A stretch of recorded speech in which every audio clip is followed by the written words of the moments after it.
அன்பார்ந்த சிவபக்தர்களே, திருச்சிற்றம்பலம். இன்றைக்கி நாம் பார்க்க இருக்கிற கோயில் பார்த்திங்கனாக்கா மிகவும் ஒரு பழமையான ஆலயத்தில் இந்த கோயிலும் ஒன்று. இதே மாதிரி ஏற்கனவே ஒரு கோயில் ஒன்று போட்டிருந்தேன். இது எங்கே இருக்குது இந்த கோயில் அப்படின்னு கேட்டிங்கன்னா, நம்ம ஆரணியில் தான் இந்த கோயிலும் இருக்குது. ஆரணிலேருந்து பார்த்திங்கனாக்கா பழைய பஸ் ஸ்டாண்டு பக்கத்தில் ஒரு ரோடு ஒன்று வருது. அந்த ரோடு ஒட்டி கொஞ்சம் தூரம் போனாக்கா போலீஸ் ஸ்டேஷன் ஒன்று இருக்கும். அந்த போலீஸ் ஸ்டேஷன் பக்கத்தில் தான் இந்த கோயில் அமைஞ்சிருக்கு. இதுக்கு முன்னாடி ஒரு வீடியோ போட்டிருந்தேன். அந்த வீடியோ பார்த்திங்கனாக்கா காமகேட்டீஸ்வரர் ஆலயம் அப்படின்னு சொல்லிட்டு ஒரு கோயில். அங்கே என்னன்னாக்கா புத்திர சோகம், அதாவது தசரத மகாராஜாவுக்கு குழந்தை இல்லாதனால அங்கே யாகம் பண்ணி பிறந்தவர் தான் ராமர் அப்படின்னு சொன்னாங்க. அந்த கோயிலோட வீடியோவும் போட்டுருந்தேன். அதுக்கு அடுத்து பார்த்திங்கனாக்கா இங்கே ஒரு கோயில், அதே மாதிரி பழமையான ஆலயம். இது பார்த்திங்கன்னா திரோதாயகத்து கோயில்னு சொல்கிறாங்க. ஏன் அப்படி சொல்கிறாங்கனாக்கா, அகத்தியர் இங்கே ராமபிரானுக்கு சிவகீதையை உபதேசித்த தலம் அப்படின்னு சொன்னாங்க. அதனுடைய போர்டில் எழுதியிருக்கக்கூடிய எழுத்து தான் இது. நீங்களே பார்த்து தெரிஞ்சுக்கலாம். அதை தவிர்த்து பார்த்தீங்கன்னாக்கா குபேரர் இங்கே பூஜித்த தலம் அப்படின்னு சொல்கிறாங்க. கலியுகத்தில் பார்த்திங்கன்னா தேவார பாடல் பெற்ற தலம் இந்த இடத்துல. இதை சுற்றிலும் பார்த்திங்கனாக்கா வன்னிய மரம் தான் இருக்குது தலை விருட்சமாக. அதே மாதிரி 63 நாயன்மார்களும் 4வர்களும் இந்த மண்டபத்தில் வரிசையாக வச்சுருக்காங்க.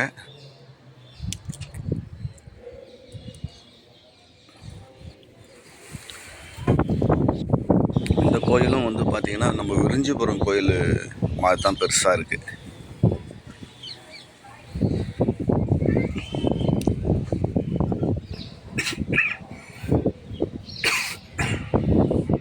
விரிஞ்சிபுரம் கோயிலினுடைய சைஸில் தான் இருக்குது. இது நீட்டுக்கும் பார்த்திங்கனாக்கா 63 நாயன்மார்கள் சிலை, அப்புறம் 4வர்கள் சிலை, அந்த மாதிரி தான் வச்சுருக்காங்க. இது சுத்தரும் கோயில் நல்ல பிரம்மாண்டமாக இருக்குது. அதனுடைய முழு வீடியோவும் நான் இதில் போட்டிருக்கேன்.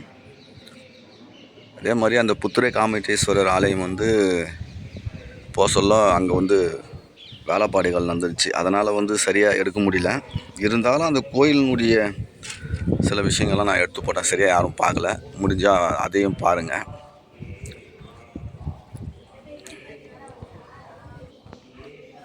இங்கேயும் அந்த ஐயர் கேட்டதுக்கு என்ன சொன்னார்னாக்கா, சில பேர் இங்கேயும் அந்த தோசை நிவர்த்தியெல்லாம் கூட பண்ணின்னு போகிறாங்க அப்படின்ற மாதிரி சொன்னார்.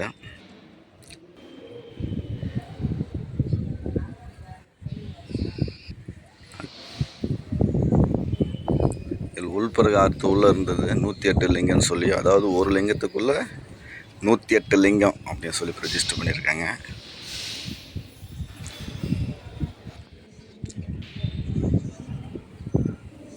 ஜோதிலிங்கம்,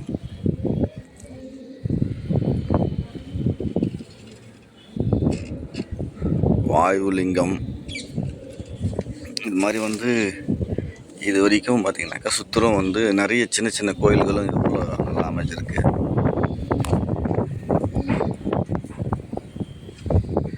முடிஞ்ச அளவுக்கு எவ்வளோ சீக்கிரம் எடுக்க முடியுமோ எடுத்துருக்கோம். ஏன்னா இந்த கோயில் அவ்வளோ பெருசு இருக்குது. காசிலிங்கம் சின்ன சின்னதாக இருந்தாலும் நம்ம சுற்றி எடுக்கிறதுக்கே டைம் ஆகுது. சில பேர் கேட்பாங்க 5 நிமிஷம் வீடியோ பார்க்கறது யார் பார்ப்பாங்கன்னு. இருந்தாலும் என்ன பண்ணுறது, அந்த கோயிலினுடைய எவ்வளோ சுருக்குனாலும் அவ்வளோதான் வருது. முடிஞ்ச அளவுக்கு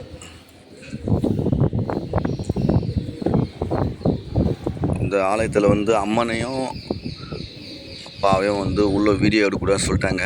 இருந்தாலும் நான் என்ன பண்ண முயற்சி பண்ணி கொஞ்சம் தூரம் எடுத்தேன். அனுமதி இல்லை, உள்ளே வீடியோ எடுக்காதீங்க அப்படின்ட்டாங்க. முடிஞ்ச அளவுக்கு எடுத்திருக்கேன். பாருங்கள், நேரம் கட்சா போய் வாங்க. ரொம்ப மிக பழமையான ஒரு ஆலயம். அதிலே திரோஜாயகத்தில் இருந்துச்சுன்னா அப்போ காடாக இருந்திருக்கும், கோயிலாக இருந்திருக்காது. அதுக்கப்புறம் வந்த மன்னர்கள்லாம் கோயிலாக கட்டியிருப்பாங்க.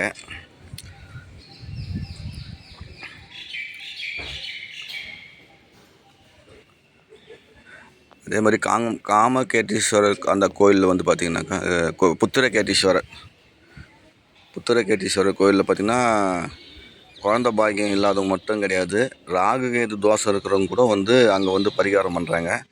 அந்த நம்ம மரத்தங்கையை சிலை வச்சு கும்பிட்டு அதன் மூலியம் வந்து பயன்பெற்றதாக வந்து சொல்லியிருக்காங்க. நீங்கள் முடிஞ்சால் அந்த கோயிலுக்கு கூட அந்த மாதிரி வந்து பிரச்சனை இருக்கிறவங்க அந்த கோயிலுக்கும் போகலாம்.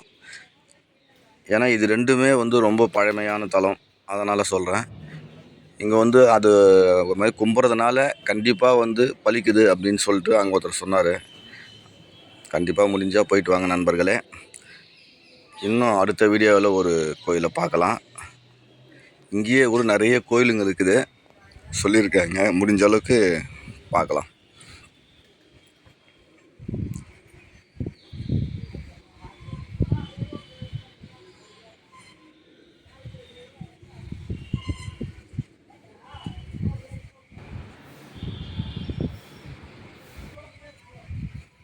இது அம்பாள் சந்நிதி, உள்ளே போய் எடுக்க முடியாது வீடியோ, அதனால் கொஞ்சம் முடிஞ்ச அளவுக்கு வெளியே எடுத்தேன். அதேமாரி கோயிலினுடைய கருவறை, இதுவும் உள்ள வீடியோ எடுக்கலான்னு சொன்னாங்க, வெளியிருந்து முடிஞ்ச அளவுக்கு கொஞ்சம் எடுத்தேன்.